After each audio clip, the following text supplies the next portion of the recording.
산입하지 않는 것은 행정법은 기본적으로 민법을 준용하고 있기 때문에 기간을 계산할 때는 토일 불산입하는 게 원칙이다 뭐 이제 그런 말을 좀 그럼 결국에 지금 문제는 수리를 요하지 않는 신고를 찾아봐라 라는 겁니다. 이게 원칙과 예외로 처분성을 나누는 거에 대해서 크게 동의하지는 않습니다. 하지만 수험적으로는 여러분들께서 이렇게 공부하시는 게 편합니다. 허가, 특허 뭐 이런 이야기 나오고 있고 행정행위 뭐 이런 이야기가 네, 여러분 안녕하세요. 이병공간입니다. 자, 오늘은 진도별 문제 함께 7강 풀어보도록 하겠습니다. 자, 오늘은 여러분 가장 중요한 거는 신고인데요. 자, 여러분들 교과서 보시면 신고 파트 나오기 전에 이런 문제들, 뭐 이런 주제들이 나올 수 있습니다. 기간 계산, 그리고 뭐 그런 거 있죠. 뭐 기간 계산, 시효 이런 것들. 자, 2번을 통해서 초일 산입되는 거, 불산입되는 거를 먼저 한번 정리해 보도록 하겠습니다. 자, 보시면 행정법상 기간 계산에서 초일을 산입하지 않는 것은 되어 있습니다. 자, 여러분 우리 행정법도 그렇고요. 행정법은 기본적으로 민법을 준용하고 있기 때문에 기간을 계산할 때는 초일 불산입하는 게 원칙이다 뭐 이제 그런 말을 좀 들어보신 적이 있으실 겁니다. 근데 이건 여러분 원칙이냐 예외냐를 떠나가지고 그냥 이렇게 우리가 기억을 하면 될 것 같아요. 초일을 산입하는 아이들은요, 그게 나한테 유리하니까 첫날을 산입하는 거고요. 첫날을 불산입하는 아이들은 첫날을 산입하지 않는 게 나한테 유리하니까 산입하지 않는 거예요. 그냥 이게 뭐 원칙이다 예외다 그런 것도 중요하지만 이런 식으로 우리가 이해를 하고 한번 접근을 해보자는 거죠. 자, 한번 보세요. 여기 지금 초일을 산입하지 않는 것은 이라고 돼 있으니까 결국 문제에서 찾으라고 하는 것은 초일이 불산입되는 것을 찾으라는 거죠. 첫날을 산입하지 않는 거를 한번 찾아봐라. 자, 바로 답을 한번 체크해 보면 답은 3번인데요. 행정심판 청구 기간입니다. 뭐 행정심판 청구 기간도 그렇고 아니면은 행정소송에서 제소기간 이런 것도 그렇고요. 자, 이런 것들은 보세요. 행정심판 청구 기간의 경우에는 우리가 보통 90일 180일 이런 식으로 되죠. 좀 짧죠. 그리고 행정소송에서 제소기간은 90일 1년 이런 식으로 조금 짧게 설정이 돼 있죠. 자, 그렇다 보니까 예를 들어 카운트를 할 때요. 내가 오늘 어떤 뭐 재결서를 받았어요. 내가 오늘 딱 재결서를 받았다. 그러면 우리가 제소기간을 산정할 때 재결서 정본 송달일부터 90일 이런 말 많이 들어보셨죠? 자, 그러면 오늘 내가 딱 재결서를 받았다. 그러면 오늘부터 카운트를 해서 내가 90일을 계산하는 게 여러분들에게 유리해요? 아니면은 오늘 받았으니까 첫날 빼고 내일부터 카운트해서 하루 더 먹고 들어가는 게 유리해요. 당연히 후자죠. 네. 마찬가지입니다, 여러분. 제소기간, 행정심판 청구기간 이런 거는 기간이 매우 짧기 때문에요. 이 카운트를 할 때 첫날은 산입하지 않는 게 나한테 유리합니다. 그래서 첫날을 산입하지 않아요. 국민들의 편의를 위해서요. 자, 됐죠? 그래서 오늘 답은 일단은 3번인데요. 그러면 자연스럽게 여러분 나머지 1번, 2번, 4번의 경우에는 첫날을 산입하는 아이들입니다. 자, 이 첫날을 산입하는 애들 같은 경우에 특히 여러분 4번 보세요. 공소시효와 구속기간. 자, 여러분 예컨대 구속기간이 뭐 10일이다. 한번 쳐보세요. 10일이다. 자, 내가 오늘 밤 11시 50분에 딱 구속이 됐어요. 자, 딱 구속이 됐어요. 뭐 그러면 안 되겠지만 예를 들어 구속이 딱 됐어요. 그러면 여러분 지금 11시 50분에 딱 구속되고 나서 오늘을 카운트하고 내가 10일을 계산하는 게 편해요. 아니면은 그 다음 날부터 카운트가 되는 게 나한테 유리해. 그렇죠. 이거는 전자죠. 지금 11시 50분 오늘 치고 카운트하면 나는 하루 덜 먹고 들어가는 거죠. 사실상.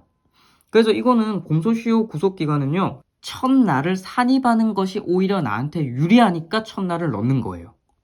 됐죠? 네. 그러니까 이것들은 그렇게 기억을 하시는 게 좋을 것 같고요. 자, 국회법에 의한 기간 계산 민원 처리 기간은 전부 다 첫날을 산입합니다. 이것들은 빨리빨리 하라는 뜻입니다. 네, 빨리빨리 해라. 네, 그렇게 돼서 이렇게 첫날을 산입을 한다. 기억을 하시고요. 수험적으로는 이 3번, 4번을 비교해서 보시면 될 것 같습니다. 3번은 오히려 첫날을 불산입하는 게 나한테 유리하다. 4번은 오히려 첫날을 산입하는 게 나한테 유리하다. 이렇게 기억하시면 될 것 같습니다. 자, 4번 문제인데요.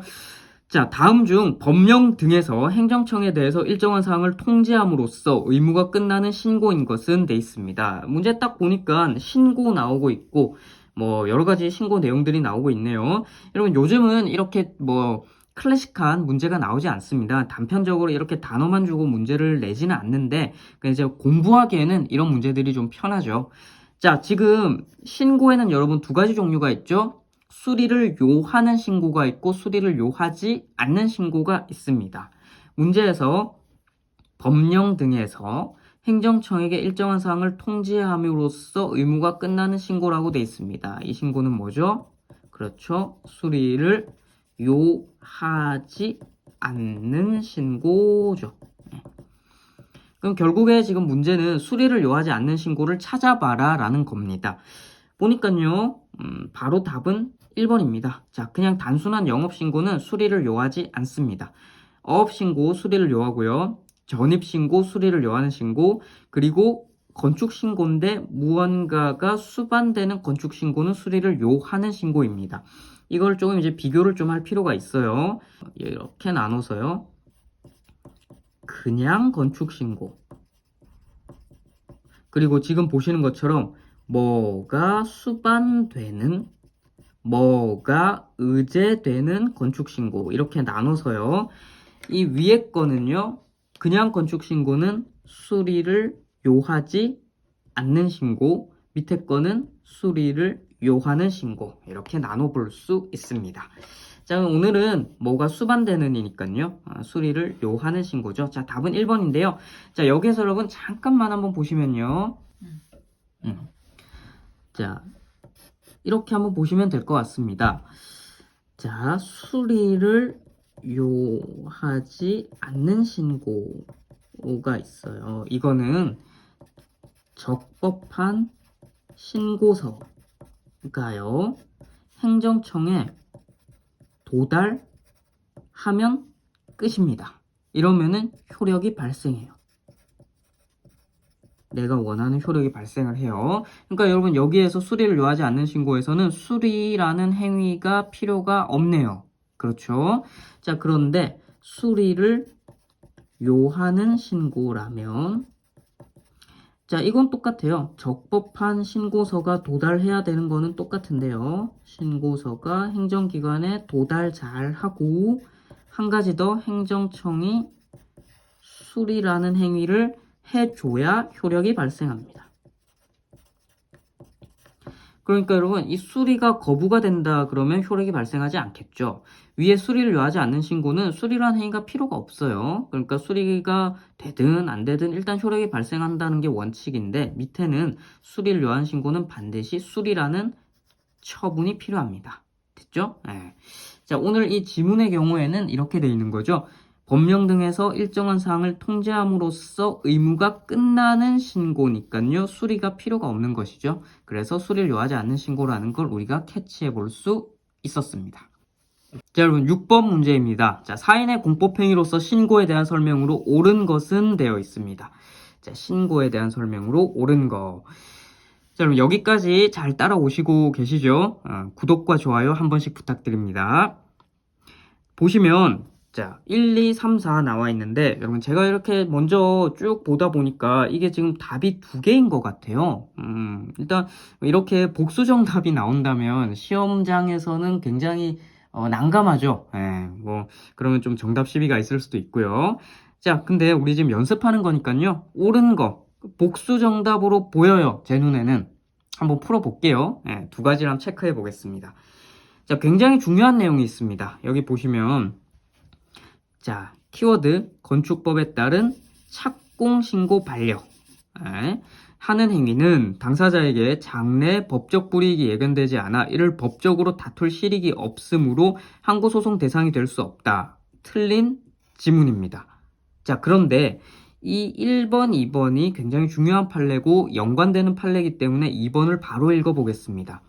건축법에 따른 건축신고 반려 하는 행위는 장차 있을지 모르는 위험에서 미리 벗어날 수 있도록 길을 열어주고 위법한 건축물의 양산과 철거를 둘러싼 분쟁을 조기에 해결할 수 있게 하여야 한다는 점에서 항고소송 대상이 된다. 맞는 지문입니다. 일단 2번 맞고요. 1번 틀렸습니다. 자, 이 1번, 2번 관련해서 설명을 조금 드려볼게요.